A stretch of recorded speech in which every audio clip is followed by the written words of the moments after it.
Antes do dilúvio, antes da arca, antes da chuva cair sobre a terra, algo aconteceu. Algo tão perturbador que a própria Bíblia descreve em apenas alguns versículos, como se estivesse escondendo um segredo perigoso demais para ser explicado em detalhes. Um evento que envolveu seres celestiais, limites quebrados, uma corrupção sem precedentes e uma decisão divina extrema. Gênesis capítulo 6 começa de forma aparentemente simples, mas rapidamente se transforma em um dos textos mais misteriosos, debatidos e inquietantes de toda a Escritura. Quem eram os chamados filhos de Deus? O que eles fizeram? Por que Deus decidiu que a humanidade precisava ser quase totalmente destruída? E por que outros textos bíblicos, escritos séculos depois, voltam a esse episódio como um aviso solene para o fim dos tempos? O que realmente aconteceu antes do dilúvio não é apenas uma curiosidade teológica. É um alerta, um espelho, e talvez uma profecia disfarçada. O versículo mais estranho de Gênesis 6. 1-4 é, sem exagero, um dos trechos mais desconcertantes de toda a Bíblia. Em poucas linhas, o texto apresenta elementos que parecem deslocados da narrativa tradicional, Philhouse do Deus, mulheres humanas, gigantes, violência extrema e uma decisão divina radical. O versículo começa dizendo que quando os homens começaram a se multiplicar sobre a face da terra e lhes nasceram filhas, os filhos de Deus viram que as filhas dos homens eram formosas e tomaram para si mulheres as que escolheram. Essa frase, lida rapidamente, pode passar despercebida, mas quando analisada com atenção, levanta uma pergunta perturbadora. Quem exatamente são esses filhos de Deus? A expressão não é comum no livro de Gênesis até então, e sua aparição repentina muda completamente o tom da narrativa. Não se trata apenas de moralidade humana em declínio, mas de algo que envolve duas esferas distintas da criação. O texto continua dizendo que naquele tempo havia gigantes na terra e também depois, quando os filhos de Deus possuíram as filhas dos homens e delas tiveram filhos. Estes foram os valentes da antiguidade, homens de renome. Logo em seguida vem o golpe final. Deus vê que a maldade do homem se multiplicara sobre a terra e que toda a imaginação dos pensamentos do seu coração era má continuamente. O resultado disso é a declaração mais pesada até então. O Senhor se arrepende de ter feito o homem sobre a terra, e isso lhe pesa no coração. Essa sequência rápida, quase abrupta, como se Moisés estivesse relatando algo que não deveria ser detalhado demais. Diferente de outras passagens, aqui não há longas explicações, genealogias ou diálogos extensos, apenas fatos lançados de forma seca como peças de um quebra-cabeça incompleto. E é exatamente isso que torna o texto tão inquietante. Ao longo da história, rabinos, teólogos, pais da igreja e estudiosos modernos tentaram suavizar, reinterpretar ou espiritualizar esse trecho. Alguns dizem que se trata apenas de homens piedosos se misturando com mulheres ímpias. Outros afirmam que são reis tiranos abusando de seu poder. Mas essas explicações elas surgem muitas vezes, não porque o texto aponta claramente para elas, mas porque a alternativa parece desconfortável demais. Afinal, se o texto estiver dizendo exatamente o que parece dizer, então estamos diante de um episódio onde seres celestiais transgrediram limites impostos por Deus, interferindo diretamente na humanidade. E se isso aconteceu uma vez, a pergunta inevitável surge: poderia acontecer de novo? No contexto hebraico original, a expressão filhos de Deus é Benahá Elohim, a mesma usada em livros como Jó, onde claramente se refere a seres celestiais que se apresentam diante do Senhor. Não é uma expressão comum para humanos. Isso por si só já acende um alerta. Além disso, o texto faz uma distinção clara entre filhos de Deus e filhas dos homens, reforçando a ideia de dois grupos diferentes. Se fossem apenas homens piedosos e mulheres ímpias, por que essa linguagem tão específica? Por que não usar os termos habituais como justos e ímpios? Descendentes de Sete e descendentes de Caim. O silêncio do texto é ensurdecedor. Ele não explica por quê. Para o autor e para os primeiros leitores, talvez não fosse necessário explicar. Eles sabiam exatamente do que se tratava. Foi só séculos depois, quando a mentalidade grega e racional começou a influenciar a leitura bíblica, que o desconforto surgiu. Outro detalhe estranho é a menção aos gigantes, os nefilins. A palavra vem de uma raiz que significa cair, ou aqueles que caíram. Em muitas culturas antigas há relatos de seres híbridos, semideuses, gigantes e heróis nascidos da união entre deuses e humanos. A Bíblia não endossa mitologias pagãs, mas também não ignora que essas histórias podem ter surgido de um evento real posteriormente distorcido. O texto bíblico não romantiza os nefilins. Pelo contrário, associa sua existência à violência, corrupção e julgamento. O resultado desse período não foi avanço espiritual, mas degradação total. A terra se encheu de violência, e a criação entrou em colapso moral. É importante perceber que o dilúvio não surge como uma reação exagerada a pecados comuns, mas como uma resposta extrema a uma corrupção extrema, Algo havia se perdido. Algo havia sido violado. O projeto original de Deus para a humanidade estava sendo ameaçado em sua essência. Por isso, ao ler Gênesis 6, não estamos apenas diante de um texto difícil, mas de uma porta entreaberta para um conflito cósmico maior onde céu e terra colidem de maneira proibida. Ignorar isso é perder a profundidade da narrativa. Entender isso é perceber que a Bíblia desde o início não trata apenas de moralidade individual, mas de uma guerra espiritual silenciosa, que antecede o dilúvio e ecoa até os últimos dias. Quem eram os filhos de Deus? Para compreender quem eram os filhos de Deus mencionados em Gênesis 6, é necessário deixar de lado interpretações modernas apressadas e retornar ao próprio texto bíblico, à língua original e ao contexto espiritual em que essas palavras foram escritas. A Bíblia não se contradiz, e quando um termo aparece de forma consistente em diferentes livros, ele carrega um significado que precisa ser respeitado. A expressão usada em Gênesis 6 é Benah Elohim, que literalmente significa filhos de Deus. Essa mesma expressão aparece em outros trechos do Antigo Testamento, e em todos eles, sem exceção, refere-se a seres celestiais, não a seres humanos. No livro do Job, por exemplo, lemos que os filhos de Deus se apresentaram diante do Senhor, e Satanás veio entre eles. O cenário não é terreno, mas celestial. Jó não estava lá, nenhum homem estava lá. Trata-se claramente de uma assembleia espiritual. Isso é crucial porque mostra que para o leitor hebreu antigo, não havia confusão quanto a esse termo. Filhos de Deus não era uma forma poética de falar de homens piedosos, mas uma designação específica para seres criados por Deus no âmbito espiritual. Quando Moisés escreve Gênesis, ele escreve para um povo que compreendia essa linguagem. Ele não precisava explicar quem eram os filhos de Deus porque para eles isso era óbvio. O problema surge séculos depois, quando intérpretes passam a ler o texto com lentes filosóficas gregas ou com receio teológico, tentando evitar implicações desconfortáveis. Uma das tentativas mais comuns de suavizar o texto é dizer que os filhos de Deus seriam os descendentes piedosos de Sete, enquanto as filhas dos homens seriam as descendentes ímpias de Caim. Porém, essa interpretação enfrenta sérios problemas. Primeiro, o texto nunca chama os descendentes de Sete de filhos de Deus nesse sentido técnico. Segundo, o contraste não seria entre filhos de Deus e filhas dos homens, mas entre justos e ímpios, algo que a Bíblia faz de forma clara em outros contextos. Terceiro, essa leitura não explica o surgimento dos Nefilins, os gigantes, descritos como resultado dessa união específica. Se fossem apenas casamentos mistos entre linhagens humanas, por que o texto destacaria algo tão extraordinário? Além disso, a reação divina parece desproporcional se estivermos falando apenas de alianças matrimoniais inadequadas. Deus já havia lidado com pecados graves antes, incluindo assassinato, corrupção e idolatria, sem recorrer à destruição quase total da humanidade. O dilúvio surge como resposta a algo sem precedentes. Outro argumento usado para negar a natureza celestial dos filhos de Deus é a afirmação de que anjos não se casam nem se reproduzem, baseada em palavras de Jesus nos Evangelhos. No entanto, Jesus estava se referindo aos anjos fiéis no céu, em sua ordem original, não a anjos rebeldes que transgrediram seus limites. A própria Bíblia deixa claro que existe uma diferença entre anjos que permaneceram em seu estado original e aqueles que caíram. Judas escreve que houve anjos que não guardaram seu estado original, mas abandonaram sua própria morada, e por isso estão guardados em prisões eternas, em trevas, para o juízo do grande dia. Essa descrição não se encaixa em uma rebelião genérica, mas em uma transgressão específica ligada a limites de habitação e função. O apóstolo Pedro reforça essa ideia ao dizer que Deus não poupou anjos quando pecaram, mas lançou-os no inferno entregando-os a abismos de trevas. Curiosamente, Pedro menciona isso no mesmo contexto em que fala do dilúvio, como se os dois eventos estivessem conectados. Isso não parece acidental. Para o pensamento bíblico, especialmente no judaísmo do período do Segundo Templo, era amplamente aceito que Gênesis 6 descrevia a queda de um grupo específico de anjos frequentemente associados aos chamados vigilantes, uma categoria de seres celestiais encarregados de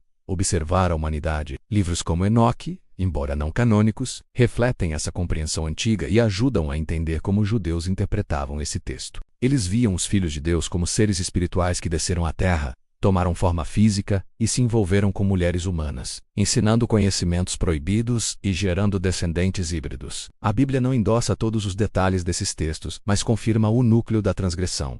Houve uma quebra de ordem, um cruzamento indevido entre o céu e a terra. É importante entender que na cosmovisão bíblica o universo é organizado em domínios. Há o domínio celestial e o domínio humano, e cada um tem limites estabelecidos por Deus. Quando esses limites são respeitados, há ordem. Quando são violados, a caos. Em Gênesis 6, o que vemos é exatamente isso: o caos se espalhando não apenas moralmente, mas ontologicamente afetando a própria estrutura da criação. Os filhos de Deus não apenas olharam, desejaram e tomaram. Eles agiram de forma semelhante ao pecado original, onde algo proibido foi visto como desejável e então tomado. O verbo usado no hebraico para tomar é o mesmo usado em outros contextos de apropriação indevida. Não há aqui romance ou consentimento idealizado, mas domínio, escolha unilateral e abuso de poder. O resultado disso não foi apenas descendência, mas violência. Os filhos nascidos dessa união são descritos como valentes, homens de renome.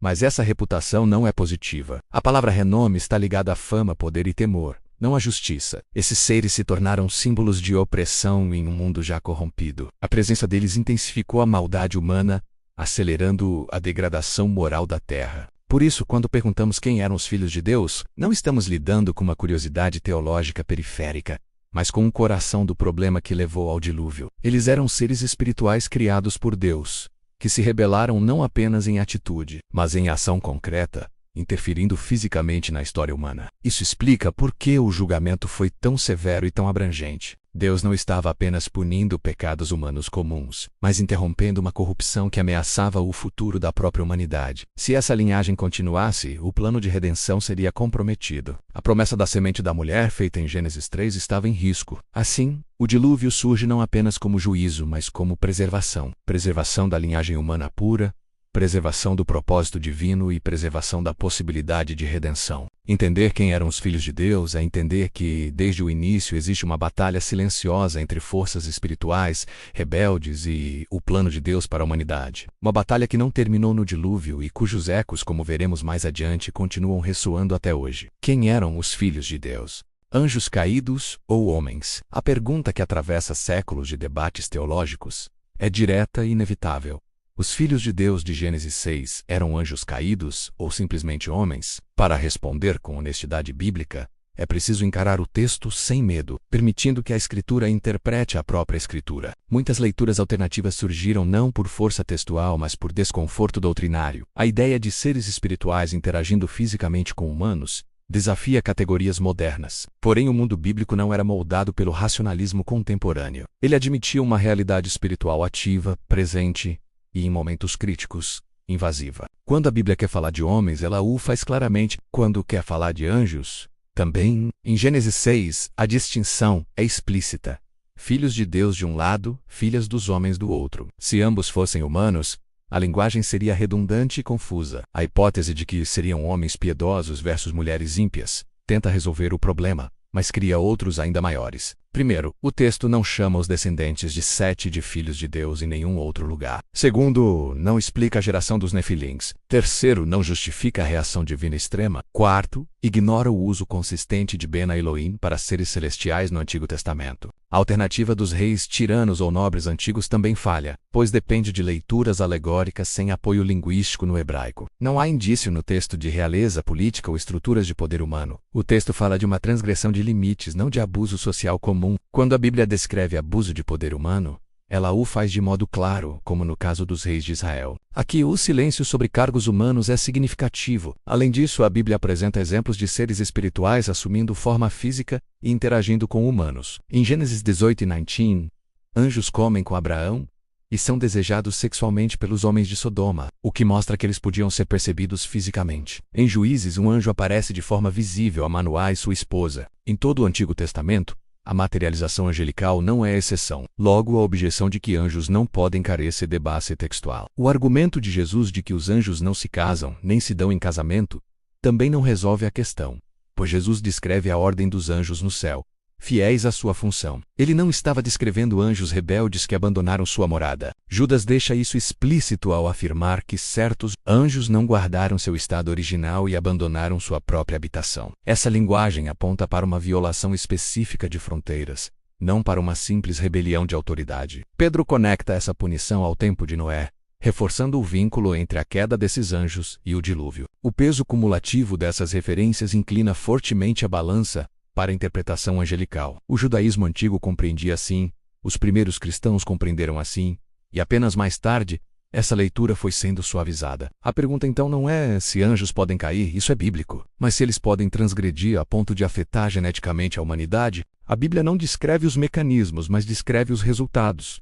Violência generalizada, corrupção total, gigantes, homens de renome e um juízo global. A Escritura não está interessada em satisfazer curiosidade científica, mas em comunicar consequências espirituais. Quando limites estabelecidos por Deus são rompidos, a criação entra em desordem. Essa desordem não foi apenas moral, foi estrutural. A humanidade, criada para refletir a imagem de Deus, começou a ser deformada por influências que não lhe pertenciam. Isso ajuda a entender por que a linhagem de Noé é descrita como íntegra em suas gerações. Uma palavra que pode significar não apenas moralmente correta, mas preservada, sem mistura. Noé não era perfeito, mas sua linhagem não havia sido corrompida. A distinção entre anjos caídos e homens não é um detalhe acadêmico.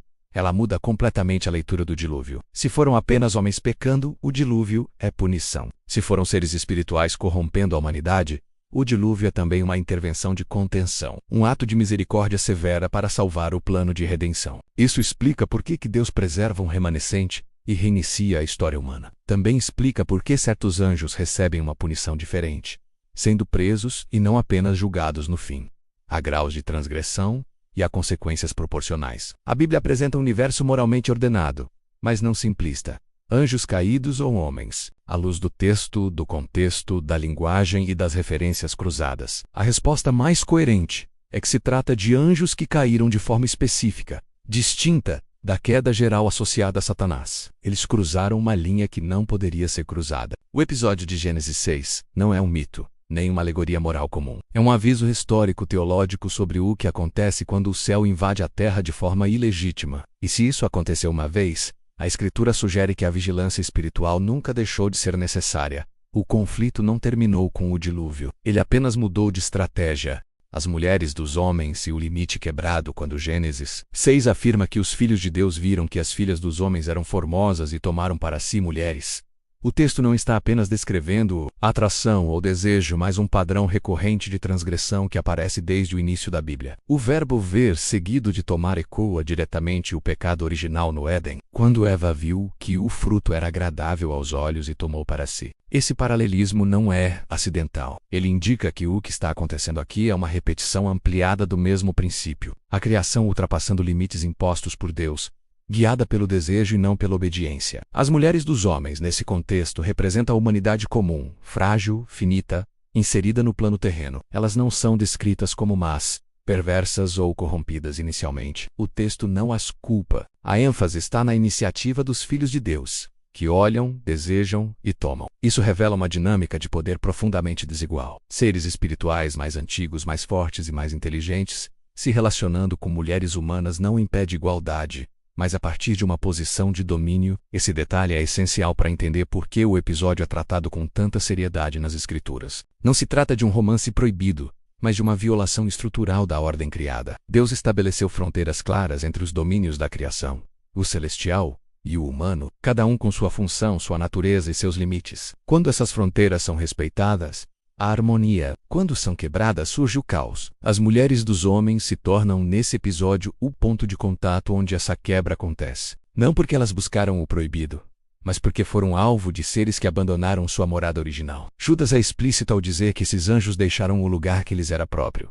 Isso implica deslocamento, invasão e usurpação. A palavra tomaram para si mulheres, as que escolheram indica seletividade e imposição, não aliança ordenada. Diferente dos casamentos descritos em outras partes de Gênesis, aqui não há bênção, não há genealogia celebrada, não há continuidade legítima. Há apenas resultado: filhos que se tornam símbolos de violência e corrupção. Esse ponto é crucial, porque revela que o problema não foi apenas espiritual, mas também antropológico. A humanidade começou a ser alterada em sua essência. A imagem de Deus no homem, que deveria ser refletida e multiplicada, passou a ser distorcida por uma influência que não vinha de Deus.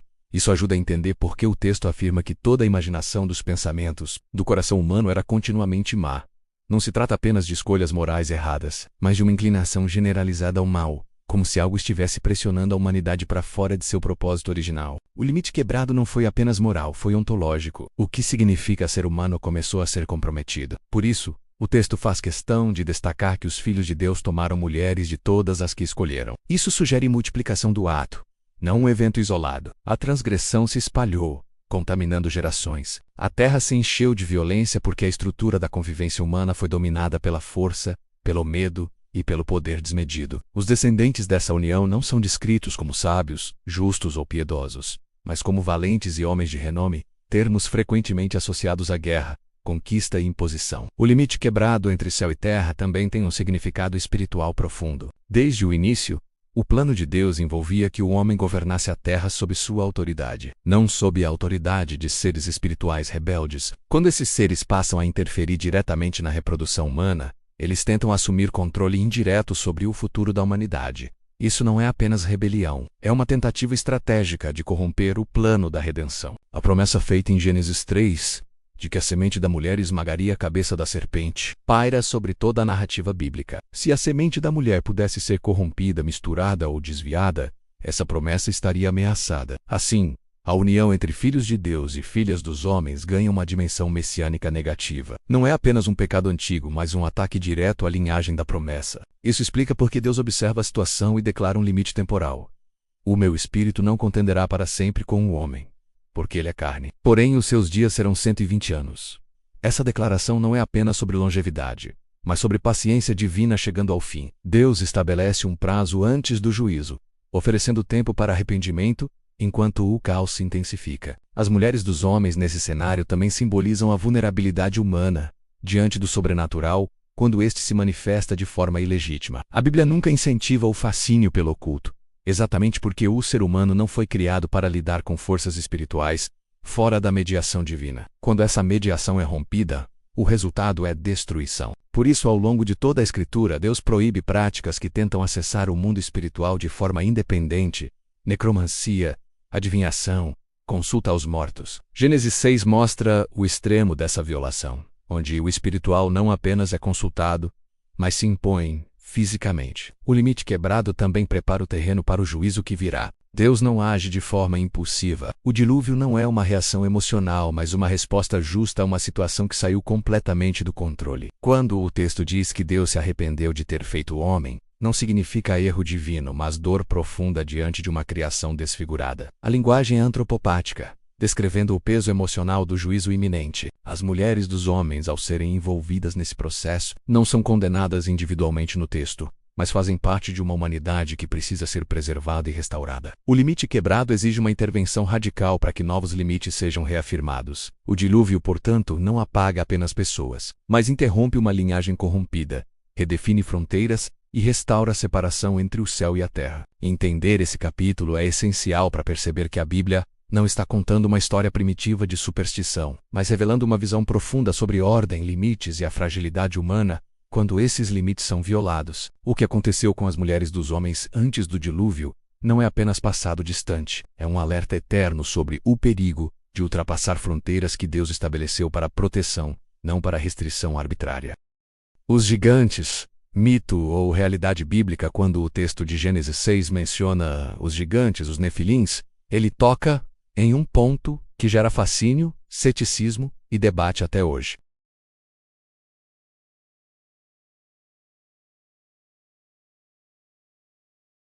No entanto, a Bíblia não apresenta os nefilins como figuras lendárias ou metafóricas, mas como personagens inseridos em uma narrativa histórica concreta, conectados a eventos reais e consequências reais. A pergunta correta, portanto, não é se eles parecem estranhos aos nossos olhos modernos, mas se o texto bíblico os trata como realidade.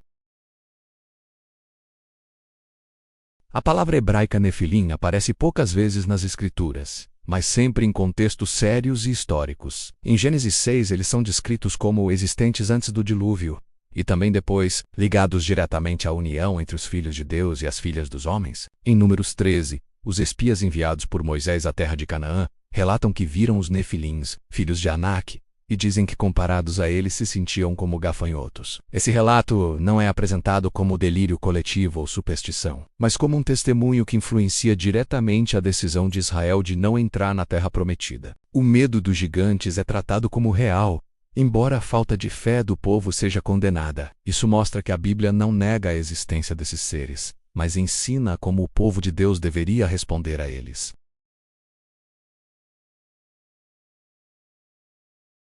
Por isso muitos estudiosos entendem o termo como os caídos, ou aqueles que fizeram cair. Essa definição é extremamente significativa, pois conecta os gigantes não apenas a tamanho físico, mas a uma função espiritual e social. Eles eram agentes de queda, violência e opressão. O texto de Gênesis não diz que eles eram apenas grandes. Diz que eram valentes, homens de renome. Em um mundo antigo, ser valente geralmente significava ser guerreiro, conquistador, alguém que impunha sua vontade pela força. O renome desses homens não vinha de virtude, mas de temor. Isso ajuda a entender por que a terra se encheu de violência.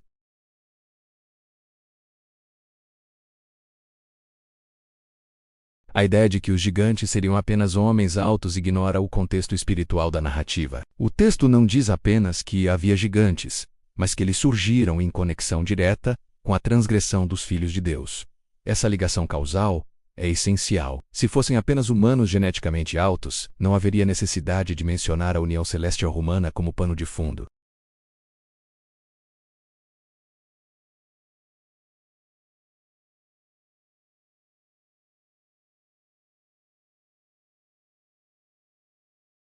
Isso sugere que nem todo gigante era o Nefilim, mas todo Nefilim estava ligado a algo além do humano comum. Outro ponto frequentemente ignorado é que praticamente todas as culturas antigas preservam relatos de gigantes, semideuses ou heróis de tamanho e força extraordinários. Mitologias sumérias, gregas, cananeias e mesopotâmicas falam de seres nascidos da união entre deuses e humanos. A Bíblia não copia essas histórias, mas oferece uma explicação alternativa e sóbria. Não eram deuses, mas seres criados que se rebelaram. Não eram heróis, mas agentes de corrupção. Não eram motivo de celebração, mas de juízo. O fato de essas histórias existirem em tantas culturas pode indicar não invenção coletiva, mas memória distorcida de um evento real. A Bíblia, como sempre, não entra em detalhes desnecessários, mas foca no impacto espiritual e moral. Os gigantes representam o ápice da distorção causada pela quebra de limites. Eles são o resultado visível de um pecado invisível. É importante notar que o texto diz que havia nefilins na terra naqueles dias e também depois. Isso levanta a questão de como isso seria possível após o dilúvio. A Bíblia não explica detalhadamente, mas há algumas possibilidades discutidas ao longo da tradição bíblica. Uma delas é que houve novas incursões espirituais semelhantes,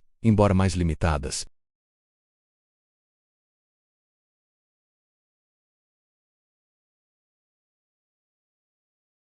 O fato é que, quando Israel entra na Terra Prometida, encontra povos conhecidos por sua estatura e força descomunais, como os Anaquins, os Refaíns e os Anzumins. Esses povos são constantemente associados ao medo, à opressão e à idolatria.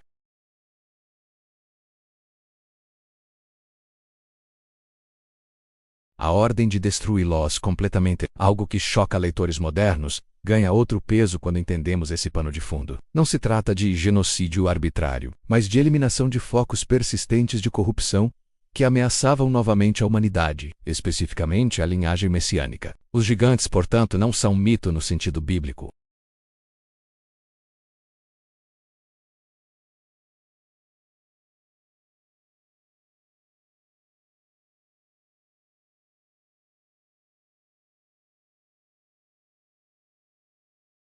A Bíblia não funciona assim. Quando ela usa símbolos, deixa claro. Quando relata eventos mesmo estranhos, o faz com sobriedade.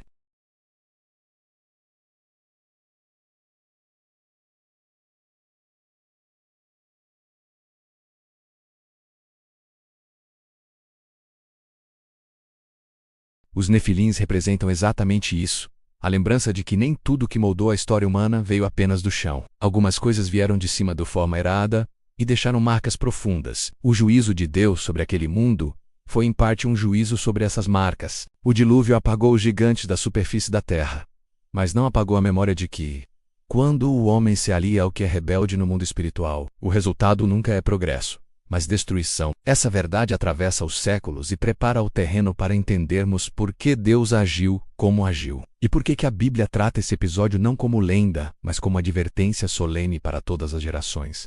A corrupção da humanidade, quando o texto bíblico afirma que a terra se corrompeu diante de Deus. Ele não está usando uma linguagem vaga ou exagerada, mas descrevendo um estado profundo de degradação que atingiu todos os níveis da existência humana. A palavra corrupção, no hebraico, carrega a ideia de algo que foi estragado, deformado, arruinado em sua essência original. Não se trata apenas de comportamentos imorais isolados, mas de uma condição generalizada que afetou pensamentos, intenções, relações e estruturas sociais. A Bíblia é enfática ao dizer que toda a imaginação dos pensamentos do coração do homem era continuamente má.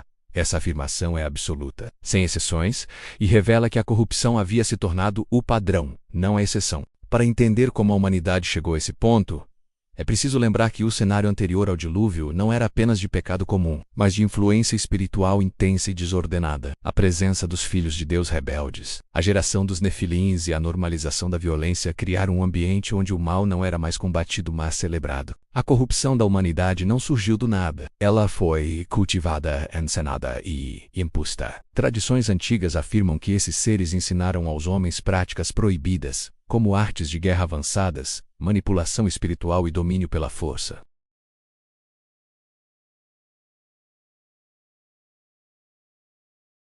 Violência não apenas física, mas estrutural, sistêmica, incorporada à forma como as pessoas viviam e se relacionavam. Em um mundo assim, o fraco não tinha voz, o justo não tinha espaço, e o temor de Deus foi substituído pelo temor dos homens poderosos. A corrupção também atingiu a espiritualidade humana.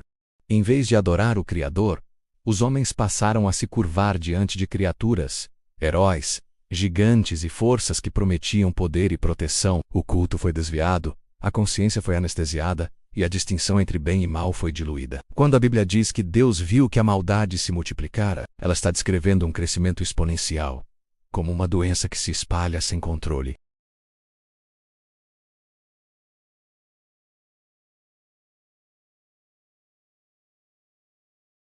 Isso explica por que não há menção de arrependimento coletivo antes do dilúvio. A humanidade havia se adaptado ao mal como se fosse normal. Nesse contexto, Noé surge como uma exceção radical.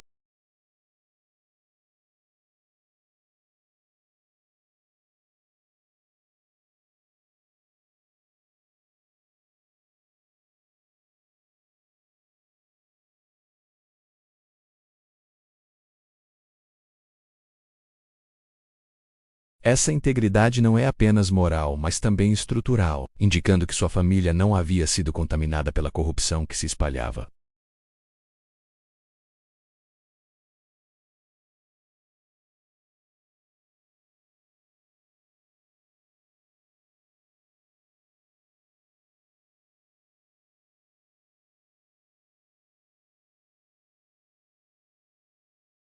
Esse mundo estava condenado não porque Deus perdeu o controle, mas porque a criação havia se afastado tão drasticamente de seu propósito que não podia mais cumprir sua função.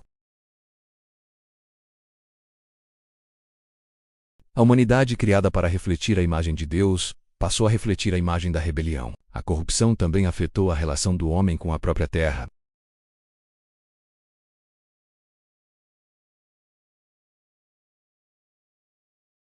A criação gemia sob o peso da maldade humana. Quando Deus decide agir, Ele não está apenas julgando pessoas, mas restaurando a ordem cósmica.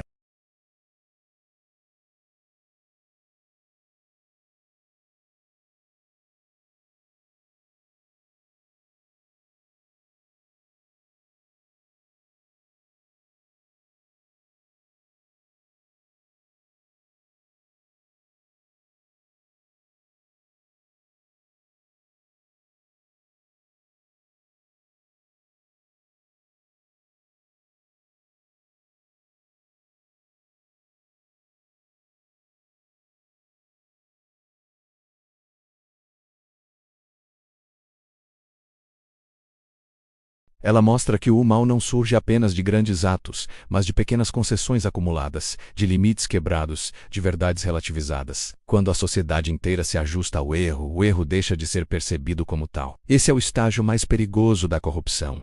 Quando ela se torna invisível. O mundo de Noé não caiu de repente. Ele escorregou lentamente até um ponto sem retorno. Essa realidade prepara o leitor para entender por que Deus decidiu enviar o dilúvio e por que essa decisão está profundamente ligada a preservação do futuro. A corrupção da humanidade não era apenas um problema do passado. Ela revela um padrão que pode se repetir sempre que o homem se afasta de Deus e se abre para influências que prometem poder sem obediência. O dilúvio não apaga essa possibilidade, apenas a interrompe temporariamente. A lição permanece viva. Quando a corrupção se torna total, o juízo deixa de ser uma ameaça distante e se torna uma necessidade para a sobrevivência do bem. A decisão de Deus de enviar o dilúvio não surge de um impulso repentino nem de uma ira descontrolada, mas de uma avaliação profunda, justa e dolorosa do estado da criação.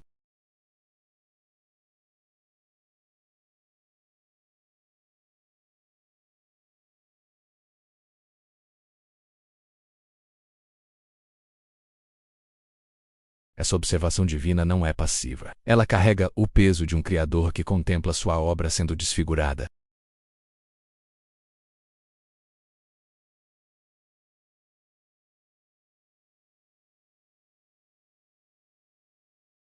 Deus não age como um tirano que destrói por capricho, mas como um juiz que age porque não há mais alternativa para preservar o que ainda pode ser salvo.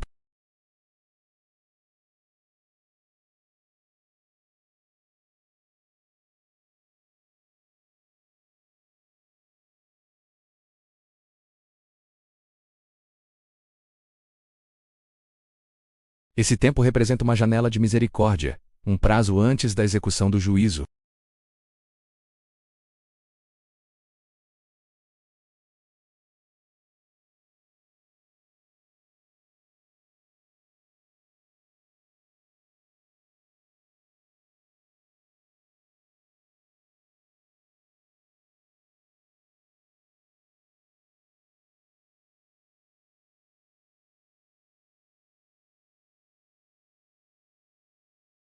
A influência de seres espirituais rebeldes, a geração dos nefilins e a normalização da violência ameaçavam extinguir a humanidade como Deus a havia criado. Se esse processo continuasse, não haveria mais um povo através do qual Deus pudesse cumprir sua promessa de redenção.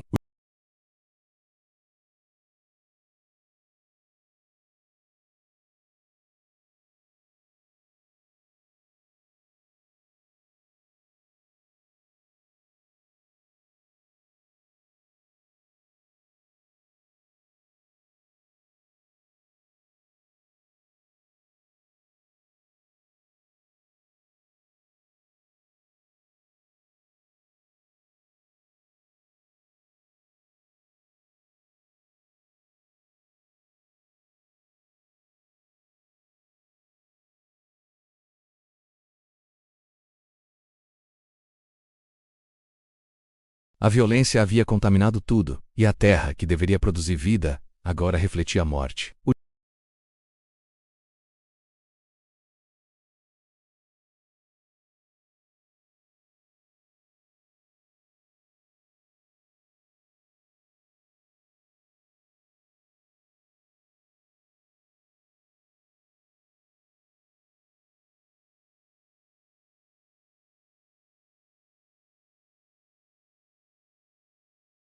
A decisão divina também envolve justiça para com as vítimas da violência. Em um mundo dominado por gigantes, opressores e homens de renome, os fracos, os justos e os inocentes não tinham voz. O juízo de Deus é, nesse sentido, uma resposta ao clamor silencioso daqueles que sofriam.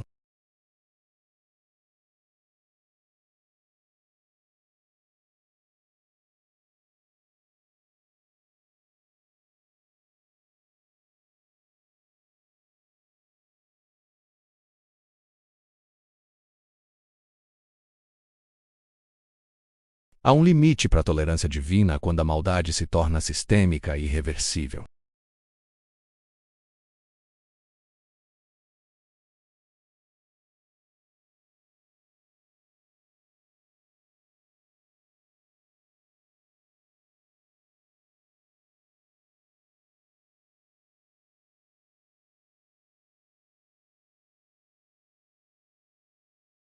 Deus promete não destruir novamente a terra dessa maneira, não porque a humanidade tenha se tornado melhor, mas porque Ele escolhe lidar com o problema do mal de outra forma ao longo da história. Ainda assim, o dilúvio permanece como um marco, um lembrete eterno de que Deus leva a sério a ordem da criação, e os limites que ele estabeleceu. Ele mostra que há consequências reais para a rebelião prolongada e coletiva. A decisão de enviar o dilúvio também prepara o terreno para uma compreensão mais profunda do juízo futuro. A Bíblia frequentemente usa o dilúvio como referência para falar do fim dos tempos. Jesus menciona os dias de Noé como um paralelo para os últimos dias, destacando a normalização do pecado e a indiferença espiritual. Isso mostra que o dilúvio não é apenas um evento histórico, mas um padrão profético. Ele revela como Deus age quando a humanidade atinge um ponto crítico de afastamento. Entender por que Deus decidiu enviar o dilúvio é, portanto, entender algo essencial sobre o caráter divino. Ele é paciente, mas não indiferente, misericordioso, mas justo, amoroso, mas comprometido com a verdade e a ordem. O juízo vem quando a corrupção ameaça destruir completamente o propósito da criação. O dilúvio não foi o fracasso do plano de Deus, mas uma etapa dolorosa dentro dele. Ele preservou a possibilidade de redenção, manteve viva a promessa e deixou um alerta gravado na história. Quando os limites são quebrados, quando a violência se torna norma, e quando o mal domina sem resistência, o juízo deixa de ser uma ameaça distante e se torna uma intervenção necessária. O juízo sobre os seres espirituais. Quando falamos do dilúvio, é comum que toda a atenção se volte para o julgamento da humanidade. Mas a Bíblia deixa pistas claras de que o juízo não se limitou aos homens. Houve também um julgamento específico e severo sobre os seres espirituais que transgrediram os limites estabelecidos por Deus. Esse aspecto do relato é frequentemente ignorado, mas é essencial para compreender a profundidade do que aconteceu antes do dilúvio. O texto de Gênesis não detalha diretamente o destino dos filhos de Deus rebeldes, mas outras passagens bíblicas completam esse quadro de forma impressionante. O apóstolo Pedro afirma que Deus não poupou os anjos quando pecaram, mas lançou-os em abismos de trevas, reservando-os para o juízo. A palavra usada aqui indica confinamento, restrição e separação. Não se trata da condição comum dos anjos caídos que ainda atuam no mundo, mas de uma punição singular,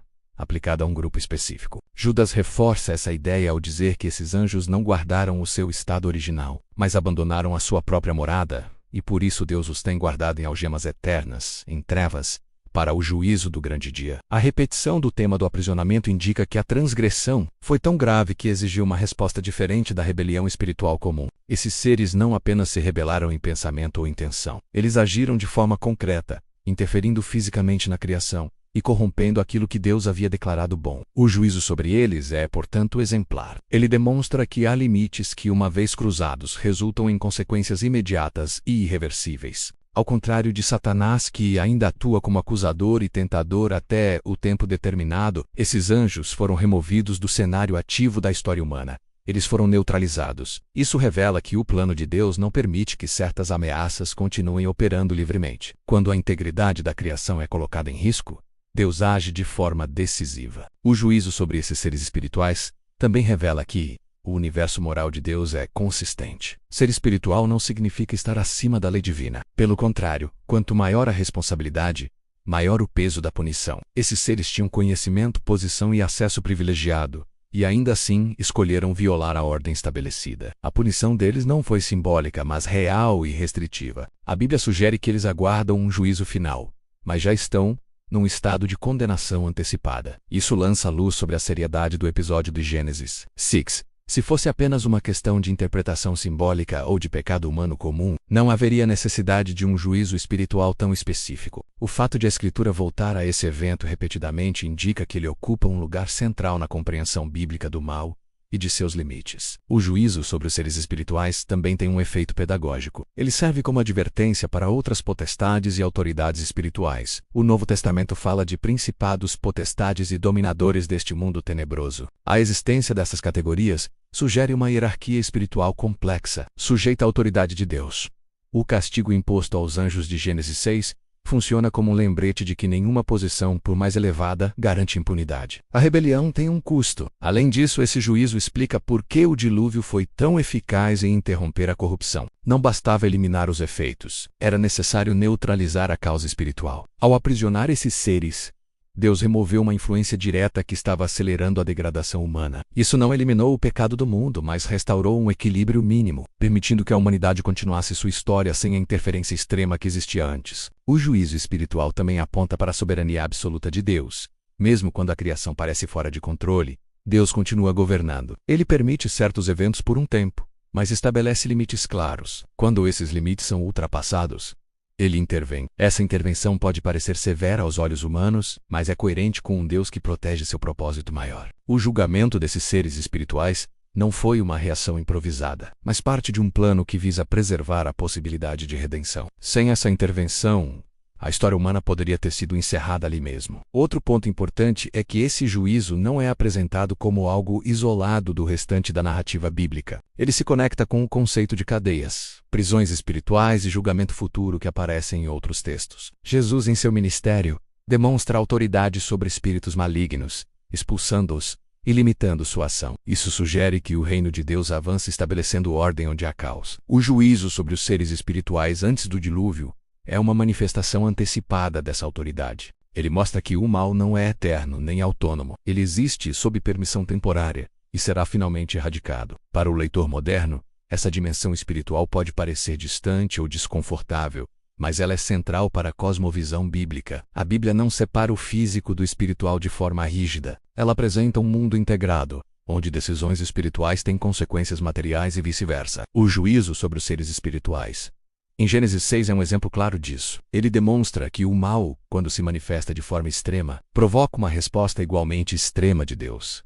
Essa resposta não é apenas punitiva, mas protetora. Ela visa preservar a criação e manter aberta a possibilidade de reconciliação futura. Ao compreender esse juízo, o leitor é convidado a enxergar o dilúvio não apenas como um evento climático catastrófico, mas como um momento decisivo em uma guerra espiritual silenciosa, uma guerra onde Deus afirma sua autoridade, restaura limites e deixa claro que a rebelião, seja humana ou espiritual, não terá a palavra final. O juízo sobre os seres espirituais é, portanto, uma peça fundamental para entender o passado, interpretar o presente e discernir os alertas que a Bíblia faz sobre o futuro. O aprisionamento descrito em Judas e Pedro, quando os apóstolos Judas e Pedro retomam o episódio anterior ao dilúvio. Eles não o fazem como uma curiosidade antiga, mas como um alerta teológico carregado de peso espiritual. Ambos escrevem para comunidades que enfrentavam enganos, falsas doutrinas e uma crescente banalização do pecado. E para confrontar esse cenário, eles recorrem exatamente ao exemplo mais extremo de transgressão já registrado nas Escrituras: o aprisionamento de anjos que ultrapassaram limites estabelecidos por Deus. Judas declara que certos anjos não guardaram o seu estado original, mas abandonaram a sua própria morada. Essa frase é cuidadosamente construída. Estado original aponta para a função, autoridade e posição designadas por Deus. Abandonaram a própria morada indica deslocamento intencional, saída deliberada do domínio celestial para um domínio que não lhes pertencia. Não se trata de rebeldia abstrata, mas de uma ação concreta, espacial e funcional. O resultado dessa transgressão é descrito de forma contundente.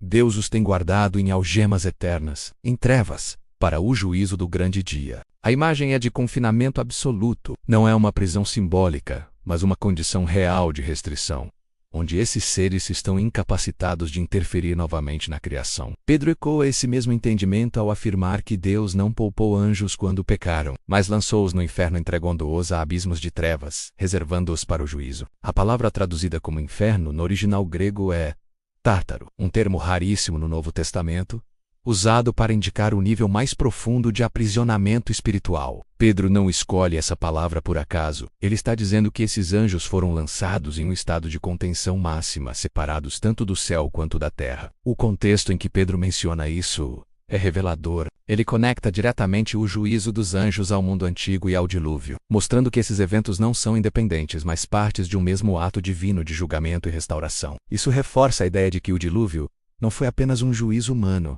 mas um ponto de virada cósmico. O aprisionamento desses seres espirituais serve a múltiplos propósitos dentro da narrativa bíblica. Primeiro, ele impede a repetição imediata da mesma transgressão. Esses anjos não podem mais agir, ensinar, corromper ou interferir fisicamente na humanidade. Segundo, ele estabelece um precedente espiritual. O universo inteiro, visível e invisível, recebe uma mensagem clara: há limites que não podem ser cruzados. Terceiro, ele preserva o plano de Deus para a redenção. Ao neutralizar uma ameaça direta à linhagem humana, Deus garante que a promessa feita no Éden continue viável. O aprisionamento também ajuda a explicar por que a atividade demoníaca após o dilúvio assume uma forma diferente. Embora o mal continue atuando, ele não se manifesta mais da mesma maneira aberta e estrutural como antes. A Bíblia passa a descrever engano, tentação, idolatria e opressão espiritual, mas não mais a união direta entre seres celestiais e humanos. Isso indica que algo foi definitivamente encerrado naquele momento. O juízo foi tão severo que redefiniu as regras do conflito espiritual. Outro ponto importante é que Judas usa esse exemplo para advertir sobre o perigo da libertinagem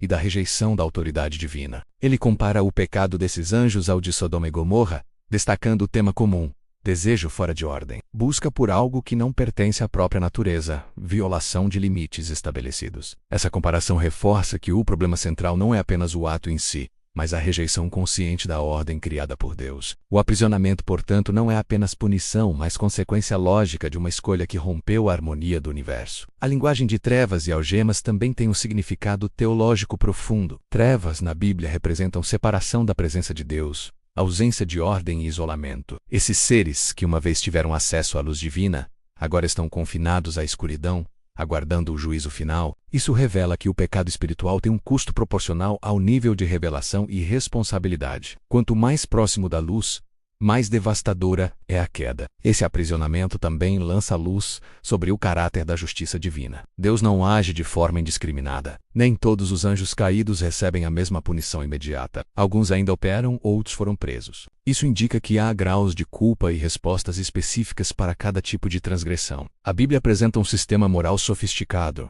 onde a justiça é aplicada com precisão, não com arbitrariedade. O caso desses anjos é único porque sua transgressão foi única. Eles não apenas se rebelaram, mas tentaram reescrever as regras da criação. O uso desse exemplo por Judas e Pedro também aponta para o futuro. Ambos falam de um juízo ainda por vir, um dia em que todas as coisas serão finalmente julgadas. O aprisionamento atual é uma antecipação desse juízo, uma garantia de que a justiça final acontecerá. Para os leitores das cartas, isso servia como consolo e advertência. Consolo, porque mostrava que o mal não está fora de controle. Advertência, porque lembrava que ninguém está acima da lei divina. Para o leitor de hoje, essa mensagem permanece relevante. O mundo moderno tende a minimizar a realidade espiritual ou atropelar como simbólica. No entanto, Judas e Pedro escrevem com uma convicção clara de que o mundo invisível é tão real quanto o visível, e que decisões espirituais têm consequências eternas. O aprisionamento desses anjos é um testemunho silencioso, mas poderoso, de que Deus leva a sério sua ordem criada. Ele não tolera indefinidamente a corrupção, seja humana ou espiritual. Esse episódio também nos ajuda a entender por que a Bíblia insiste tanto em vigilância espiritual. Se seres celestiais puderam cair de forma tão grave, quanto mais o ser humano precisa de humildade, obediência e dependência de Deus. O aprisionamento descrito em Judas e Pedro não é apenas um detalhe teológico obscuro. É um pilar para compreender o conflito espiritual,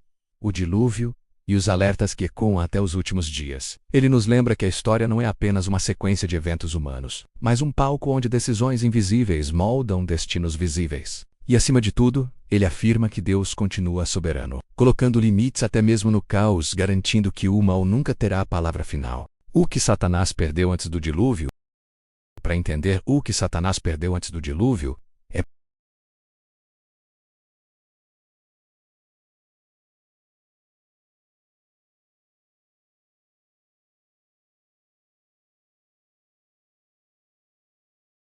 antes do dilúvio, a atuação do mal alcançou um grau de profundidade que nunca mais se repetiu da mesma forma. Satanás não estava apenas levando indivíduos ao pecado, ele estava tentando reconfigurar a própria humanidade. A união entre os filhos de Deus rebeldes e as filhas dos homens não foi um acidente isolado, mas parte de um plano maior para corromper a linhagem humana desde a raiz. A promessa feita em Gênesis 3 de que a semente da mulher esmagaria a cabeça da serpente pairava como uma ameaça constante ao reino das trevas. Se essa semente pudesse ser contaminada, misturada ou descaracterizada, a promessa messiânica seria anulada antes mesmo de se cumprir. O que Satanás perdeu antes do dilúvio foi exatamente essa possibilidade de ataque direto e estrutural à linhagem humana. O dilúvio interrompeu esse plano de forma definitiva, ao destruir o mundo antigo e preservar apenas Noé e sua família. Deus não apenas julgou a corrupção, mas redefiniu os limites do conflito espiritual. A humanidade foi, por assim dizer, resetada em termos de influência direta do mundo espiritual rebelde. Satanás perdeu o acesso irrestrito que possuía por meio de seus agentes mais ousados.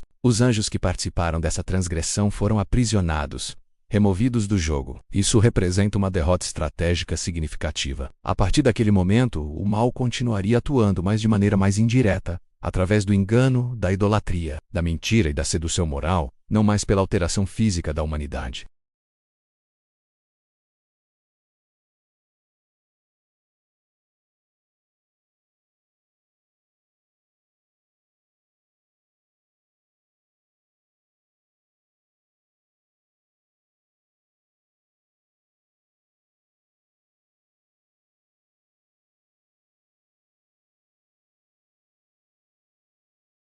promessa feita a Noé inclui a garantia de que a terra não seria destruída novamente daquela forma, o que implica que Satanás não poderia mais levar a humanidade a um colapso absoluto. Antes do tempo determinado por Deus, ele perdeu o poder de antecipar o fim por meio da corrupção total. Outro aspecto importante é que Satanás perdeu a narrativa dominante. No mundo pré-diluviano, os homens de renome, os valentes e os gigantes eram exaltados. O poder, a força e a violência eram admirados. O dilúvio destrói essa ordem simbólica. O herói não é mais o gigante, mas o justo obediente. Noé não vence pela força, mas pela fé. Isso redefine o que significa vencer dentro da história bíblica. Satanás perde o controle sobre os símbolos de autoridade e sucesso.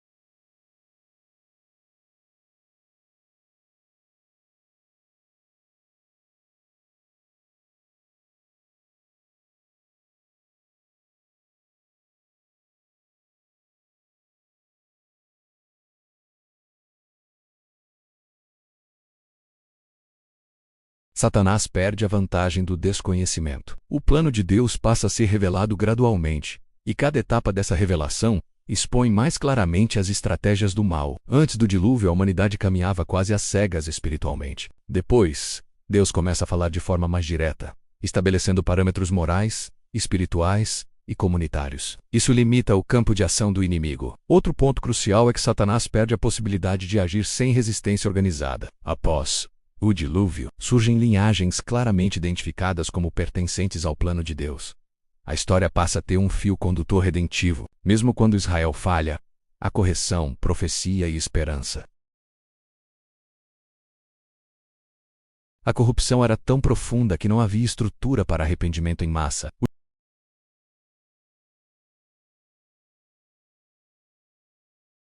Satanás também perde o elemento surpresa em escala global. O dilúvio se torna um marco histórico e teológico. A humanidade passa a saber, ainda que de forma fragmentada, que Deus julga, que há consequências e que o mal não pode avançar indefinidamente. Essa consciência, mesmo distorcida ao longo do tempo, atua como freio moral. O inimigo passa a operar mais na sutileza do que na imposição direta.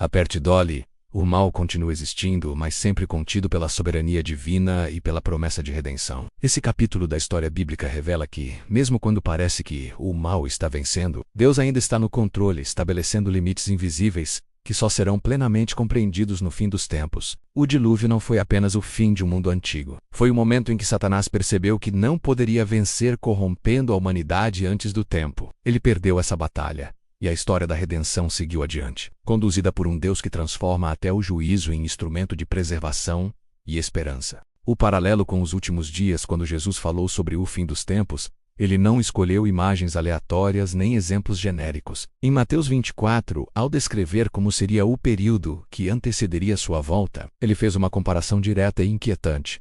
Assim como foi nos dias de Noé, assim também será a vinda do Filho do Homem. Essa afirmação não é poética nem simbólica no sentido superficial. Ela carrega um alerta profundo. Jesus estava dizendo que o padrão espiritual, moral e estrutural que marcou o mundo antes do dilúvio voltaria a se manifestar, ainda que de forma adaptada, nos últimos dias. Para entender esse paralelo, é preciso ir além da ideia comum de que as pessoas estavam vivendo normalmente. O texto bíblico deixa claro que o problema dos dias de Noé não era apenas a rotina cotidiana, mas a normalização completa da corrupção. Comer, beber, casar e dar-se em casamento não eram pecados em si, mas indicavam uma humanidade vivendo como se Deus não existisse, indiferente a limites avisos e consequenciais. Nos dias de Noé, O mal havia se tornado tão integrado à cultura que já não era percebido como mal. Essa é a primeira grande semelhança com os últimos dias. A Bíblia descreve um tempo em que o erro seria chamado de acerto, a luz seria tratada como trevas e a verdade seria relativizada. O paralelo também se manifesta na intensificação da influência espiritual, embora não vejamos hoje a mesma manifestação explícita que existia antes do dilúvio. A Escritura indica que o mundo caminharia para um aumento da atividade espiritual enganosa. Paulo escreve que, nos últimos tempos, muitos dariam ouvidos a espíritos enganadores e doutrinas de demônios. Isso não significa necessariamente possessão aberta, mas ideias, valores e sistemas que se opõem sutilmente ao plano de Deus, moldando pensamentos e comportamentos em larga escala. Assim como antes do dilúvio houve uma tentativa de corromper a humanidade a partir de sua essência, nos últimos dias há uma tentativa de redefinir o que significa ser humano, dissolvendo limites morais, biológicos e espirituais. Outro paralelo evidente é a violência. Gênesis afirma que a terra se encheu de violência antes do dilúvio. Jesus e os apóstolos indicam que nos últimos dias, o amor de muitos esfriaria, a iniquidade aumentaria e a brutalidade se tornaria comum.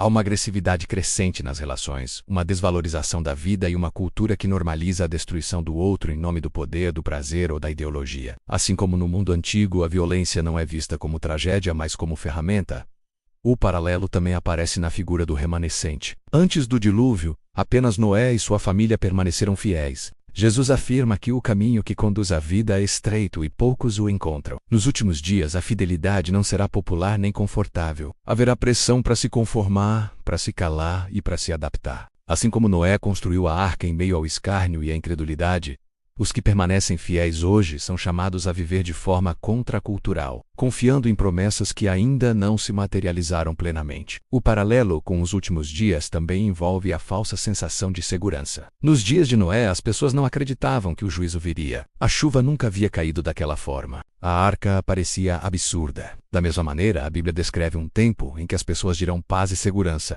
enquanto a destruição virá repentinamente. Essa segurança ilusória é construída sobre progresso tecnológico, estabilidade econômica ou discursos tranquilizadores, mas ignora a realidade espiritual. O mundo moderno, assim como o antigo, tende a confiar mais em suas próprias construções do que na palavra de Deus. Outro paralelo importante está na paciência divina. Assim como Deus esperou longamente antes do dilúvio, oferecendo tempo para arrependimento. A Bíblia afirma que o aparente atraso da volta de Cristo não é negligência, mas misericórdia. Deus é paciente, não querendo que ninguém se perca, mas que todos cheguem ao arrependimento. Essa paciência, porém, não é infinita. Ela tem um propósito e um limite. O dilúvio mostra que chega um momento em que a oportunidade se encerra e a porta se fecha. Jesus usa exatamente essa imagem em suas parábolas, alertando que haverá um dia em que não será mais possível entrar. O paralelo com os últimos dias também envolve a arca como símbolo. No Novo Testamento, a arca é reinterpretada como figura da salvação em Cristo. Assim como havia apenas uma arca, há apenas um caminho de salvação. Assim como a arca parecia limitada e exclusiva. O Evangelho também é visto como restritivo,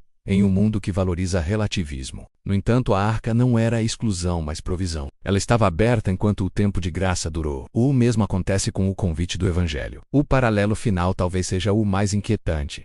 A surpresa do juízo. Jesus diz que o Filho do Homem virá em um momento em que muitos não esperam. O dilúvio veio de repente para uma geração que ignorou os sinais. A repetição desse padrão não é coincidência, mas advertência. A Bíblia não revela esses eventos para satisfazer curiosidade escatológica, mas para despertar vigilância espiritual. O paralelo com os últimos dias nos força a fazer uma pergunta pessoal e coletiva.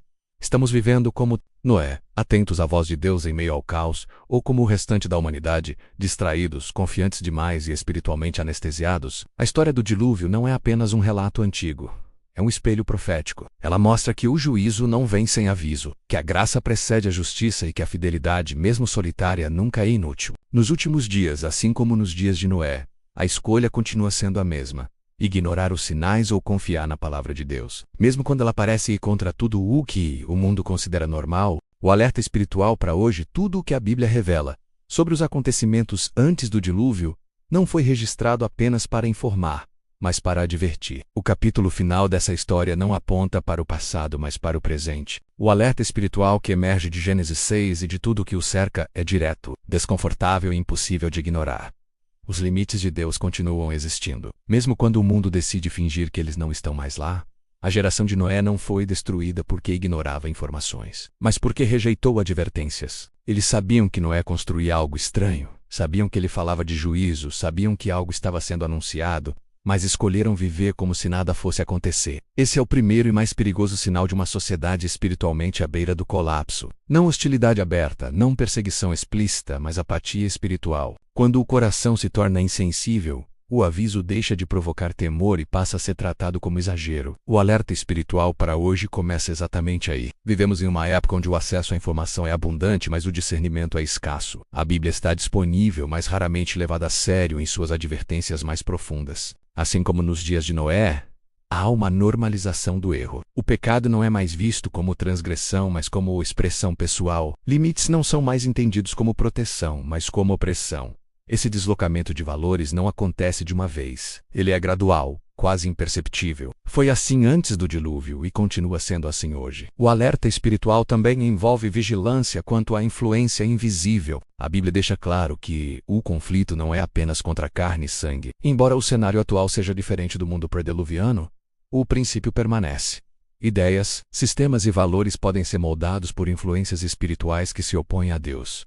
O perigo não está apenas no sobrenatural explícito, mas no espiritual disfarçado de progresso, liberdade ou iluminação. O inimigo, limitado após o dilúvio, passou a operar de forma mais sutil, trabalhando na mente, na cultura e nas estruturas sociais. O alerta para hoje é aprender a discernir, não apenas reagir. Discernir o que parece inofensivo, mas corrói lentamente a verdade. Outro ponto central do alerta espiritual é a responsabilidade pessoal. Noé não pôde mudar o mundo, mas pôde escolher andar com Deus. Ele não foi chamado para convencer a multidão, mas para obedecer. Essa verdade é libertadora e confrontadora ao mesmo tempo. Em uma geração corrompida, Deus não exige sucesso aos olhos humanos, mas fidelidade. O alerta espiritual para hoje não é salve o mundo, mas permaneça fiel. A história mostra que Deus sempre preserva um remanescente não porque ele é numeroso, mas porque é obediente. Isso confronta diretamente a obsessão moderna por relevância, visibilidade e aceitação. A fidelidade raramente é popular. Outro aspecto do alerta espiritual é a consciência de que o juízo não elimina a graça. Antes da chuva, houve a arca. Antes da destruição, houve uma porta aberta. Deus sempre oferece um caminho de escape antes de agir com justiça. Hoje, essa porta é Cristo. Assim como a arca parecia absurda aos olhos da geração de Noé, o Evangelho parece restritivo, antiquado ou ofensivo para muitos. Ainda assim, ele continua sendo o único meio de salvação. O alerta espiritual para hoje é não confundir a paciência de Deus com a aprovação. O fato de o juízo ainda não ter vindo não significa que ele não virá. Significa que ainda há tempo. E tempo, na Bíblia, é responsabilidade. Cada dia é uma oportunidade de arrependimento, de retorno e de realinhamento com um propósito divino. O fechamento da porta da arca foi silencioso, mas definitivo. Ninguém percebeu o momento exato em que a oportunidade terminou. Esse detalhe é profundamente perturbador porque revela que o ponto de não retorno nem sempre é acompanhado de sinais dramáticos. Às vezes ele chega no silêncio da indiferença coletiva. O alerta espiritual também aponta para a necessidade de santidade em meio à corrupção. Noé foi íntegro em suas gerações não porque vivia isolado, mas porque vivia alinhado com Deus. Santidade não é fuga do mundo, mas resistência dentro dele. Em uma cultura que relativiza tudo, permanecer firme em convicções bíblicas exige coragem. O alerta não é para uma espiritualidade superficial, mas para uma vida enraizada na verdade, capaz de resistir às pressões do tempo. Isso envolve escolhas diárias, muitas vezes invisíveis, que moldam o caráter e fortalecem a fé. Outro elemento crucial do alerta espiritual para hoje é a memória. A Bíblia constantemente chama o povo de Deus a lembrar do dilúvio, lembrar do juízo, lembrar da aliança. O esquecimento espiritual é um dos maiores perigos. Quando a história é esquecida, os erros se repetem. O mundo moderno, ao descartar o passado como irrelevante, se coloca em risco de reviver seus piores momentos. O dilúvio permanece como um marco histórico e teológico para lembrar que Deus é amor, mas também é justo. É paciente, mas não permissivo. É misericordioso, mas não indiferente. O alerta espiritual também envolve esperança. Apesar de toda a severidade do juízo, a história não termina em destruição, mas em promessa. O arco-íris surge após a tempestade como sinal de aliança. Isso revela que Deus não abandona a sua criação, mesmo quando precisa corrigi-la drasticamente. Para hoje, isso significa que, mesmo em tempos sombrios, a esperança para aqueles que permanecem fiéis. O alerta não é para medo paralisante, mas para reverência ativa. Temer a Deus na Bíblia não é fugir dele, mas alinhar-se a ele. Por fim, o alerta espiritual para hoje é profundamente pessoal. A história dos filhos de Deus, dos nefilins e do dilúvio não é apenas um debate teológico. É um chamado à reflexão individual. Onde estamos ignorando limites? Onde estamos nos conformando com uma cultura corrompida? Onde estamos tratando advertências como exagero? Cada geração acredita ser diferente, mais avancada, mais esclarecida. A geração de Noé provavelmente também acreditava nisso. O dilúvio prova que progresso sem Deus não é avanço. É ilusão. A mensagem final dessa história é clara. Deus continua falando, continua advertindo e continua oferecendo graça. Mas Ele também continua sendo Deus. O alerta espiritual para hoje ecoa como um convite urgente. Andar com Deus enquanto ainda é dia, construir a arca da fidelidade mesmo quando ninguém entende, e confiar que quando a tempestade vier, a obediência de hoje será a salvação de amanhã.